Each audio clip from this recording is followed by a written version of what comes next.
Shalom, queridos, tudo bem? Nós estamos em mais um Pergunta pro AP. E se você quiser fazer uma pergunta para mim, por favor, use o meu WhatsApp. É o 11 98440 4887. Se você quiser dar uma olhadinha em todos os programas que fizemos até agora, você pode procurar lá no nosso site, o www.betlehem.com.br. Por favor, compartilhe com os teus amigos e não deixe de mandar as tuas dúvidas. Para mim vai ser uma honra poder estudar, me preparar e responder para você que está interessado no conhecimento da Palavra de Deus, que está lendo a Bíblia e buscando entender mais, conhecer mais. Que bênção! O Senhor está movendo o teu coração para isso. Mas vamos lá. A primeira pergunta de hoje vem da Vânia Brito, aqui de São Paulo. E a pergunta é a seguinte: quem é a sabedoria em Provérbios 8? Vânia, obrigado pela tua pergunta. Olha, muitas pessoas vendo esse texto de Provérbios 8, em que a sabedoria está ali personificada, como se fosse uma pessoa. Muitas pessoas durante a história da igreja olharam para esse texto entendendo ser o Espírito Santo ali. Outras pessoas, por causa de textos da Bíblia, principalmente das cartas de Paulo, em que Paulo fala de Jesus como a sabedoria de Deus, muitas pessoas então passaram a entender que a sabedoria ali falava da pessoa de Jesus. Mas a minha maneira de entender, Vânia, e é assim que eu te respondo, é que a sabedoria de Deus é um dos atributos do nosso Deus, que é um só. Sabedoria que está no Pai, sabedoria que está em Jesus é Jesus, sabedoria que está e é o Espírito Santo. A sabedoria que se manifestou em Deus, e sem Ele nada do que foi feito se fez. E sabedoria que, se nós pedirmos, sem dúvida que vamos receber, o Senhor nos dará. Assim como deu para Salomão sabedoria, pode nos dar também, através do Espírito de Cristo que habita em nós, o Espírito da sabedoria, o Espírito de Deus. Muitas pessoas, Vânia, ao assistirem o filme A Cabana, ou lerem o livro A Cabana, quando o personagem se encontra com três pessoas distintas, representando ela, uma, o Espírito Santo, outra, o Pai, que ali no filme e no livro estava representado por uma mulher, uma senhora negra, forte, e também por Jesus, um carpinteiro, se confundiu um pouco quando um dos personagens, que é a sabedoria, aparece como se fosse uma pessoa distinta. Então, por mais que o livro seja muito bonito, nós precisamos ter cuidado para que a gente não se confunda com aquilo que as pessoas tentam entender sobre Deus e que possa desfazer ou que possa confrontar o que a própria palavra declara. Então, as pessoas imaginarem ser a sabedoria e o Espírito Santo por causa das 7 colunas, que lembram os 7 Espíritos de Deus, que lembram as 7 chamas que são vistas lá em Apocalipse no céu, não é errado. Assim como ver Jesus como essa personificação da sabedoria que estava com o Pai no princípio de tudo, também eu não reputo que qualquer pessoa assim fez alguma coisa errada, chegou nessa conclusão. E é claro, há muitas coisas que só na presença de Deus, na dimensão da eternidade, nós vamos conseguir compreender. Mas uma coisa é clara, não existe aí uma quarta pessoa, pelo amor de Deus. Não há aí uma sabedoria desassociada de Deus. E esse talvez seja o maior mal que esse pensamento pode levar alguém. Portanto, toda a sabedoria que existe vem do Pai das luzes, em quem não há sombra de variação. Ele é o nosso Deus, Ele é o nosso Yeshua, a nossa salvação. Ele é o Espírito de Deus que habita hoje no nosso interior. Muito obrigado, Vânia. Que Deus te abençoe. Próxima pergunta. A próxima pergunta vem da Zilda Zivian, também aqui de São Paulo, uma judia muito querida. Ela faz uma pergunta muito interessante, baseado num texto do profeta Isaías, que é usado no livro de Mateus, por conta do local onde Jesus Cristo desenvolveu o seu ministério. Então vamos lá para a pergunta e para o texto. Qual o significado do cumprimento da profecia de Isaías para Jesus em Mateus 4, 13 a 16? E deixando Nazaré, foi morar em Cafarnaum, situada à beira do mar, aos confins de Zebulon e Naftali, para que se cumprisse o que fora dito por intermédio do profeta Isaías: terra de Zebulon, terra de Naftali, caminho do mar, além do Jordão, Galiléia dos gentios. O povo que jazia em trevas viu grande luz, e aos que viviam na região e sombra da morte, resplandeceu-lhes a luz. Zilda, muito obrigado pela tua pergunta. Tanto esse texto de Mateus, quanto a própria profecia de Isaías, para mim é muito significante, porque a Galileia é um local muito especial em Israel, onde muitas coisas maravilhosas aconteceram, em especial o ministério de Yeshua. Então eu quero ler também o texto de Isaías, capítulo 9, versículos 1 e 2, que fala exatamente disso que se manifestaria através de Yeshua. Está escrito assim: mas para a terra que estava aflita, não continuará a obscuridade. Deus, nos primeiros tempos, tornou desprezível a terra de Zebulon e a terra de Naftali, mas nos últimos dias tornará glorioso o caminho do mar, além do Jordão, Galileia dos gentios. O povo que andava em trevas viu grande luz, e aos que viviam na região da sombra da morte, resplandeceu-lhes a luz.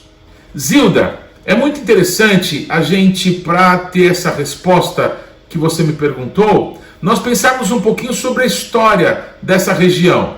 A tribo de Naftali e a tribo de Zebulon, citadas na profecia, elas são tribos que ficaram com o reino do norte, quando houve uma divisão entre a nação de Israel. Essa divisão que aconteceu nos dias de Roboão, filho do rei Salomão. E nós sabemos que alguns séculos depois que todos os reis que reinaram em Israel fizeram o que era mal aos olhos do nosso Deus, Deus usa os assírios para trazer um juízo que o nosso Deus tinha advertido o povo de Israel, através de muitos profetas, que ocorreria se eles não voltassem para Deus. Mas rei após rei, mais abominações foram sendo acrescentadas no reino do norte. A idolatria dos bezerros de ouro, colocados nas tribos de Efraim e na tribo de Dan, eram coisas abomináveis ao nosso Deus. E quando o juízo vem, as tribos do norte são totalmente destruídas, e os habitantes da terra são levados para o exílio. E pessoas de várias nações, onde os assírios dominavam, foram trazidos para morar na terra de Israel. A configuração desse local foi totalmente mudado. Então entenda, a primeira característica dessa terra ser chamada de terra dos gentios é porque pessoas de muitas nações foram trazidas para lá para que habitassem no lugar do povo de Israel, embora muitos israelitas ainda continuassem a morar na terra. Foi uma época terrível em que o culto de falsos deuses foi juntado ao culto do nosso Deus. Haviam, por incrível que pareça, sacerdotes levitas que se juntavam com sacerdotes de outros deuses e de outras nações para que juntos buscassem alguma proteção para o povo. Principalmente quando um juízo começou a cair sobre os moradores da terra depois dessa mistura que aconteceu ali. A Bíblia fala que leões começaram a dizimar muitas populações. Leões que viviam na época na terra de Israel. Há milênios, talvez não existam mais leões por lá. Então essa, Zilda, é a primeira característica pela qual nós chamamos o Hagalil, essa região que pertenceu ao Reino do Norte e que depois da destruição, em muitas partes ficou bastante abandonado. E mais recentemente, na época dos Macabeus, quando os reis descendentes dos Hasmoneus, que eram sacerdotes, passaram a reinar ali sobre Judá, tempos depois do governo dos Seleucidas, que era um governo grego sobre a Terra Santa, época em que os judeus não habitaram a Galileia, novamente, judeus começaram a habitar essa região. Cidades, sinagogas foram construídas nessa região, voltadas para Jerusalém. E foi nessa região, na beira do Mar da Galileia, em hebraico Yam Kinneret, que algumas cidades começaram a florescer. Eram pequenas cidades, como a cidade de Cafarnaum, que tinha uma característica importante. Era uma cidade, Zilda, que dividiu na época de Jesus tetrarquias, que eram partes do antigo reino de Herodes o Grande, que foi dividido entre os seus filhos. Então, justamente em Cafarnaum, onde Jesus foi morar, ali era um limite entre uma tetrarquia e outra. E por isso havia ali alfândega, como em qualquer divisa de país do mundo. Havia ali cobrança de impostos e por isso foi nesse lugar que Mateus morava, Mateus Levi, que foi chamado para servir a Yeshua. Yeshua então busca um lugar estratégico, um lugar onde muitas pessoas passavam por causa do comércio, por ser um lugar limite, uma cidade, embora pequena, de uma certa importância. Porém, alguma coisa mais antiga, que também nessa profecia é citada, o caminho do mar. Esse caminho, Zilda, é um caminho tão antigo, que foi o caminho que o pai Abraão usou para entrar na terra prometida. Quando Deus falou para o pai Abraão, sai da tua terra, da tua parentela e da casa do teu pai e vai para a terra que eu vou te mostrar, o Abraão que morava em Ur dos Caldeus foi como que margeando o rio Eufrates até a cidade de Aram, que fica no norte da Síria. Mas de lá ele toma o caminho do mar. Esse caminho, um caminho antiquíssimo, um caminho por onde era possível passar, lá das regiões da Síria, lá do que hoje conhecemos como Irã, pela terra de Israel, indo até o Egito. A região toda de Israel, essa região do Mar Morto, do Mar Vermelho, é uma região vulcânica, onde existem duas placas tectônicas, a placa siríaca ou arábica e a placa africana. Enquanto uma tem um sentido, a outra placa tectônica tem um sentido contrário. E foi exatamente isso que no passar dos bilhões de anos produziu todo o clima, toda a característica geológica que existe ali. É um local, inclusive, de intensos terremotos, um local de manifestação vulcânica. Tudo isso criou o que é a terra de Israel que nós conhecemos hoje. E existe uma falha geológica exatamente ali no Mar Morto, no Mar da Galileia, que é um trecho do mundo que está abaixo do nível do mar, mas não coberto pelas águas do mar. E o que impede isso é justamente as cordilheiras que o cercam. A cordilheira, por exemplo, do Carmel, onde o profeta Elias lutou com Jezabel, e a cordilheira do Nebo, que está na Jordânia. Dentre isso tudo, nasce toda a terra de Israel. E esse caminho do mar, ele passa entre a cordilheira do Carmel e vai beirando o mar Mediterrâneo até o Egito. Então esse é o caminho que o pai Abraão chegou até a terra prometida e de lá foi para o Egito e depois subiu novamente. Era um caminho de negócios, por onde os reis do Egito comerciavam com o mundo inteiro. É um caminho por onde os reis, tanto do lado oriental da Síria, da Pérsia, vinham para guerrear com os reis do Egito e se encontravam todos no que nós conhecemos como Armagedon, que é justamente uma grande campina um pouco acima do Mar da Galileia. Tudo sempre aconteceu nessa mesma região. E foi essa região que Deus apontou para que o ministério de Yeshua, Zilda, se manifestasse. Então a profecia de Isaías apontava que essa região, absolutamente desprezível durante muito tempo, no tempo em que o reino do norte foi destruído, no tempo em que os gregos governaram ali, no tempo dos romanos, mas pouco a pouco esse local começou a ser habitado de novo. Por quê? Porque seria ali, numa pequena cidade chamada Nazaré, que Yeshua cresceria. E justamente onde passava o caminho do mar, nessa rota que tocava as nações, que se manifestaria o ministério de Yeshua. A Galileia entenebrecida viria grande luz. Os maiores milagres que os olhos já viram aconteceram nesse local, porque ali se deu o maior de todos os milagres. Deus se fez homem e habitou entre nós, e vimos a sua glória como a glória do unigênito do Pai. Bendito seja Jesus, Galileia dos gentios, terra de salvação, terra de avivamento. Muito obrigado pela tua pergunta, Zilda. Próxima pergunta. E a última pergunta de hoje vem da Patrícia Nihara, lá de Uberaba. E a pergunta é a seguinte: o número 666 é o número mesmo do Inico? Inico seria o homem da iniquidade, o anticristo? Ou o que a Bíblia quis dizer quando fala desse número? Patrícia, você, quando cita a Bíblia, cita certamente Apocalipse capítulo 13, versículo 18, que diz assim: aqui está a sabedoria. Aquele que tem entendimento, calcule o número da besta, pois é número de homem. Ora, esse número é 666.